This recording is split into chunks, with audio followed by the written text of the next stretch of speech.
Students നമസ്കാരം. പത്താംതരം തുല്യതാ പഠനത്തിന്റെ ഗണിത ക്ലാസ്സിലേക്ക് എല്ലാവർക്കും സ്വാഗതം. ഇന്ന് നമ്മുടെ 16ാമത്തെ ക്ലാസ് ആണ്. സമവാക്യങ്ങൾ എന്ന 3ാമത്തെ അധ്യായത്തിന്റെ 6ാമത്തെ ക്ലാസ്. വളരെ ചെറിയ ക്ലാസ്സുകളായിട്ടാണ് ടീച്ചർ ഇടുന്നത്. ഓരോ ക്ലാസ്സും ശ്രദ്ധയോടുകൂടി കേൾക്കുക, എന്നിട്ട് അതിന്റെ ഹോംവർക്ക് ചെയ്യാൻ ശ്രമിക്കുക. പലരും കുറച്ചുകൂടി കട്ടിയായി വരുന്തോറും ശ്രദ്ധിക്കാണ്ട് പോണ്ടെന്നാണ് എനിക്ക് തോന്നുന്നത്. ഹോംവർക്ക് ചെയ്യുന്നത് കാണുന്നില്ല. കൂടുതൽ ബുദ്ധിമുട്ടാവും നിങ്ങൾ അതാത് ക്ലാസ്സുകൾ ശ്രദ്ധിച്ച് അതിന്റെ ഹോംവർക്ക് ചെയ്തില്ലെങ്കിൽ കുറച്ചുകൂടി ബുദ്ധിമുട്ടായിക്കൊണ്ടിരിക്കും. അപ്പൊ എല്ലാവരും അത് ശ്രദ്ധിക്കണം കേട്ടോ. അപ്പൊ നമുക്ക് ഇന്ന് 6ാമത്തെ ക്ലാസ്സില് വർഗം വർഗമൂലം എന്താണെന്നാണ് ആദ്യം തന്നെ പഠിക്കേണ്ടത്. വർഗം എന്താണെന്ന് നമ്മൾ 2ാമത്തെ അധ്യായത്തിൽ ടീച്ചർ ഒരു പ്രാവശ്യം ഒന്ന് പറഞ്ഞു തന്നിട്ടുണ്ടായിരുന്നു. എന്താണ് വർഗം എന്ന്? ഒരു സംഖ്യയെ ആ സംഖ്യ കൊണ്ട് തന്നെ ഗുണിച്ചാൽ കിട്ടുന്ന സംഖ്യയാണ് ആദ്യ സംഖ്യയുടെ വർഗം എന്ന് പറയുന്നത്. അതായത് ഇപ്പൊ നോക്കുക, ഇവിടെ ടീച്ചർ എഴുതിയിട്ടുണ്ട് 3 × 3 = 9. അപ്പൊ നമ്മൾ പറയും 3ന്റെ വർഗമാണ് 9 എന്ന് പറയും. 4 × 4 = 16. 4ന്റെ വർഗമാണ് 16 എന്ന് പറയും. 5 × 5 = 25. അപ്പോ 5ന്റെ വർഗമാണ് 25 എന്ന് പറയും. ഈ കാര്യത്തിന് ഒന്ന് തിരിച്ചു പറഞ്ഞാലോ, 25ന്റെ വർഗമൂലമാണ് 5 എന്ന് പറയും. അപ്പൊ ആദ്യം പറഞ്ഞത് 5ന്റെ വർഗമാണ് 25 എന്ന്. അതേ കാര്യം നമ്മൾ തിരിച്ചു പറയുമ്പോ 25ന്റെ വർഗമൂലമാണ് 5 എന്ന് പറയും. ഇതുപോലെ 12ന്റെ വർഗമാണ് 144. അപ്പോ 144ന്റെ വർഗമൂലമാണ് 12. അങ്ങനെയാണെങ്കിൽ 64ന്റെ വർഗമൂലം അതെങ്ങനെ കണ്ടുപിടിക്കും? 64 നമ്മുടെ ഗുണപട്ടിക എടുത്ത് നോക്കുക, അതിലെവിടെയാണെന്ന് നോക്കുക. 8 × 8 64. അപ്പോ 64ന്റെ വർഗമൂലം 8. വർഗമൂലത്തിനെ സൂചിപ്പിക്കാനായിട്ട് ഒരു റാഡിക്കൽ ചിഹ്നം എന്ന് പറയും, സ്ക്വയർ റൂട്ട് എന്ന് പറഞ്ഞൊരു ചിഹ്നം ഉണ്ട്. ആ ചിഹ്നം അടുത്ത കണക്കുകളിൽ വരുന്നുണ്ട്, ശ്രദ്ധിക്കണം. അപ്പോൾ കേട്ടോ, വർഗമൂലം കണ്ടുപിടിക്കാനുള്ള കുറച്ച് കണക്കുകൾ ഇവിടെ ഇട്ടിട്ടുണ്ട്. ഒരു 6 കണക്കുകൾ ഇട്ടിട്ടുണ്ട്. റാഡിക്കൽ ചിഹ്നം ടീച്ചർ ഇവിടെ ഉപയോഗിച്ചിട്ടില്ല.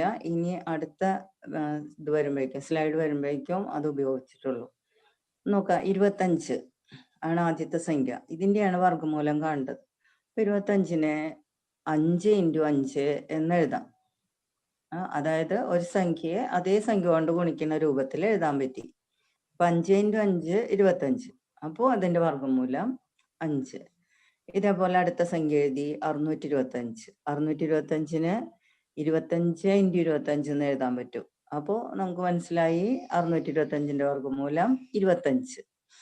ഇനി 256 നോക്കിയേ.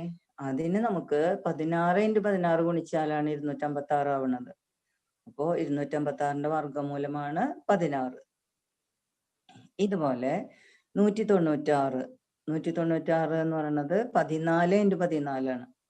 ഇപ്പൊ 196ന്റെ വർഗമൂലം 14. 81. 9 × 9 81 ആണ്. അപ്പോ 81ന്റെ വർഗമൂലം 9. ഇനി 400. 400നെ എങ്ങനെ എഴുതാം? 20 × 20. അപ്പോ 400ന്റെ വർഗമൂലം 20. ഇങ്ങനെയാണ് വർഗമൂലം. ശ്രദ്ധിച്ചല്ലോ എല്ലാവരും? ഇനി ഇവിടെ ടീച്ചർ 1 മുതൽ 30 വരെയുള്ള സംഖ്യകളുടെ സംഖ്യകളുടെ വർഗങ്ങൾ എഴുതി വെച്ചിട്ടുണ്ട്. എന്തിനാണെന്നറിയോ? ഈ സംഖ്യകൾ കണ്ടു കഴിഞ്ഞാൽ വർഗമൂലം ഏതാണെന്ന് നിങ്ങൾക്ക് പെട്ടെന്ന് അറിയാൻ വേണ്ടിയിട്ട്. ഇതെല്ലാം ഒരു നോട്ട്ബുക്കിന്റെ ബാക്കിൽ എഴുതി വെക്കുക. ആദ്യത്തെ കോളത്തില് 1 മുതൽ 10 വരെ, 1 മുതൽ 10 വരെയുള്ള സംഖ്യയുടെ വർഗങ്ങളാണ് എഴുതിയിരിക്കുന്നത്. കണ്ടോ? 1ന്റെ വർഗം 1 തന്നെ, 2ന്റെ വർഗം 4, 3ന്റെ വർഗം 9, 4ന്റെ വർഗം 16, 5ന്റെ വർഗം 25, അങ്ങനെ 10ന്റെ വർഗം 100 വരെ ഇവിടെയുണ്ട്. ഇനി അടുത്ത് തുടങ്ങുന്നത് 11ല്. 11ന്റെ വർഗം 121. അപ്പൊ തിരിച്ച് പറയുമ്പോ എങ്ങനെയാ? 121ന്റെ വർഗമൂലം 11. 12ന്റെ വർഗം 144. തിരിച്ചെങ്ങനെ പറയും? 144ന്റെ വർഗമൂലം 12. അപ്പൊ ഈ ടേബിൾ കംപ്ലീറ്റ് നിങ്ങൾ എഴുതി വെക്കുകയാണെങ്കിൽ 30 വരെയുള്ള സംഖ്യകളുടെ വർഗം നിങ്ങൾക്ക് കിട്ടും.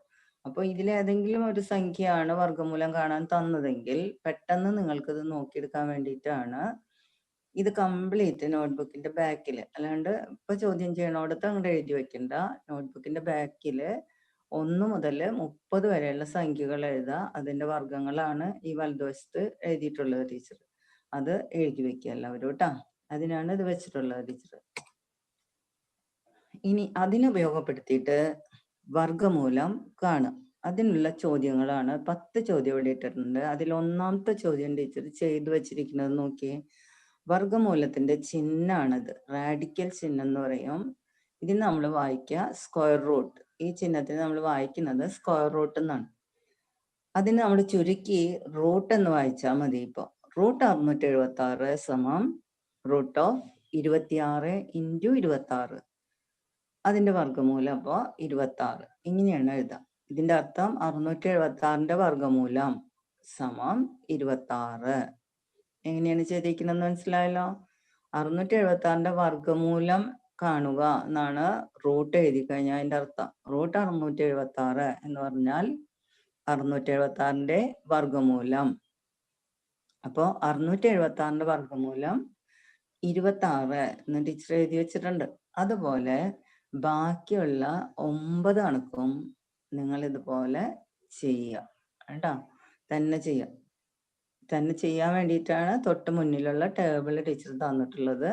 അത് നോട്ട്ബുക്കിന്റെ ബാക്കിൽ പകർത്തി വെച്ചിട്ട് അത് നോക്കി ഇതുപോലെ ചെയ്തിട്ട് ടീച്ചർക്ക് ഇടണം കേട്ടോ. ഇനി നോക്കാം, ഈ കാര്യങ്ങളെ ഉപയോഗപ്പെടുത്തിക്കൊണ്ട് നമ്മൾ വഴിക്കണക്കുകളാണ് ചെയ്യണത്. ഇതിന്റെ രണ്ടാംകൃതി സമവാക്യമാണ് നമ്മൾ ഈ ഭാഗത്തിലൂടെ പഠിക്കാൻ പോണത്. സമവാക്യങ്ങൾ എന്ന അധ്യായത്തിൽ നമ്മൾ കുറെ കാര്യങ്ങൾ സമവാക്യങ്ങളെ കുറിച്ച് പഠിച്ചു. ഒരക്ഷരമുള്ള സമവാക്യം പഠിച്ചു, 2 അക്ഷരമുള്ള സമവാക്യം പഠിച്ചു. ഇനി അക്ഷരത്തിന് കൃതി വരുമ്പോ, അവിടേക്ക് അക്ഷരത്തിന്റെ കൃതി 1 കൃതി കൂടുകയാണ് ഇവിടെ. 2 അക്ഷരത്തിന്റെ കൃതി 2, അതായത് എക്സ് ഘാതം 2 എന്നൊക്കെ പറയുന്നതാണ് രണ്ടാം കൃതി എന്ന് പറയുന്നത്. ഇങ്ങനെ രണ്ടാം കൃതി സമവാക്യങ്ങളാണ് നമ്മൾ ഈ കണക്കുകളിലൂടെ പഠിക്കാൻ പോണത്. ആ തരത്തിലുള്ള ഒരു ചോദ്യമാണ് ഇവിടെ ഇട്ടിട്ടുള്ളത്. സമചതുരാകൃതിയായ ഒരു തോട്ടത്തിന്റെ പരപ്പളവ് 400 ചതുരശ്ര മീറ്റർ ആയാൽ തോട്ടത്തിന്റെ ഒരു വശത്തിന്റെ നീളം എത്രയായിരിക്കും? നമ്മളിതിന് എക്സ് ഉപയോഗിച്ച്, അതായത് അക്ഷരം ഉപയോഗിച്ച് ചെയ്യാൻ പോവാണ്. സമചതുരത്തിന്റെ ഒരു വശം സമം എക്സ്. അപ്പോ സമചതുരത്തിന്റെ പരപ്പളവ് കാണാനുള്ള സൂത്രം വായിക്കുക എന്താ? വശം ഇൻറ്റു വശമാണെന്ന് നമുക്കറിയാം അല്ലേ? അതവിടെ എഴുതിയിട്ടുണ്ട്, വശം ഇൻറ്റു വശം എന്ന്. വശം ഇൻറ്റു വശം, വശം എക്സ് എന്ന് എടുത്തിട്ടുണ്ട്. അപ്പോ എക്സ് ഇൻറ്റു എക്സ് എന്ന് എഴുതാം, സമം X into X. X into X എന്ന് പറഞ്ഞാൽ എക്സ് ഘാതം 2, അല്ലെങ്കിൽ അതിനെ നമ്മൾ വായിക്കുക എക്സ് സ്ക്വയർ എന്ന്. ഇതാണ് നമുക്ക് 400 എന്ന് തന്നിട്ടുള്ളത്. സമചതുരത്തിന് പരപ്പളവ് 400 എന്ന് തന്നിട്ടുണ്ട്. അപ്പോ എക്സ് സ്ക്വയർ സമം 400 എന്ന് നമ്മൾ എഴുതി. ഇനി എക്സ് എന്ന് പറഞ്ഞാൽ എന്താ? ഇതിന്റെ വർഗമൂലം. എക്സ് സ്ക്വയർ എന്ന് പറഞ്ഞാൽ ഒരു സംഖ്യനെ അതേ സംഖ്യ കൊണ്ട് ഗുണിച്ചത് എന്നാണ് അർത്ഥം അല്ലെ? അതായത് വർഗമാണ് 400. അപ്പോ അതിന്റെ വർഗമൂലമാണ് നമുക്ക് കണ്ടത് എക്സ് എന്ന് പറയുന്നത്. അപ്പൊ എക്സ് സമം റൂട്ട് 400. റൂട്ട് ഓഫ് 400 എന്ന് പറഞ്ഞാൽ 400നെ എങ്ങനെ എഴുതാം? 20 ഇൻറ്റു 20 എന്ന് എഴുതാം അല്ലെ? അപ്പോ സമം 20, വർഗമൂലം 20. അപ്പൊ വശം സമം 20 മീറ്റർ എന്ന് കിട്ടി. ഇനി അടുത്ത കണക്കിലേക്ക് പോവാം. അപ്പൊ ഇവിടെ എക്സ് സ്ക്വയർ എന്ന് വന്നു, രണ്ടാം കൃതി. നമ്മൾ പതുക്കെ രണ്ടാം കൃതി സമവാക്യത്തിലേക്ക് സ്റ്റെപ്പ് വെച്ചുകൊണ്ടിരിക്കുകയാണ്. അതിനുള്ള കണക്കുകളാണ് ഇത് ചെയ്യുന്നത്. അപ്പോൾ സമവാക്യം എക്സ് സ്ക്വയർ ശ്രദ്ധിച്ചല്ലോ നിങ്ങൾ. ഇവിടെ സമചതുരാകൃതിയായ തോട്ടത്തിന്റെ പരപ്പളവ് 400 എന്ന് തന്നപ്പോ നമ്മൾ എക്സ് സ്ക്വയർ എന്നെടുത്തു. അതിന് പരപ്പളവ് എക്സ് സ്ക്വയർ എടുത്തു, അതിൽ നിന്ന് എക്സ് കണ്ടുപിടിച്ചു. എക്സ് എന്ന് പറയുന്നത് എക്സ് സ്ക്വയറിന്റെ വർഗമൂലാണ്. അപ്പോ എക്സ് സമം റൂട്ട് 400.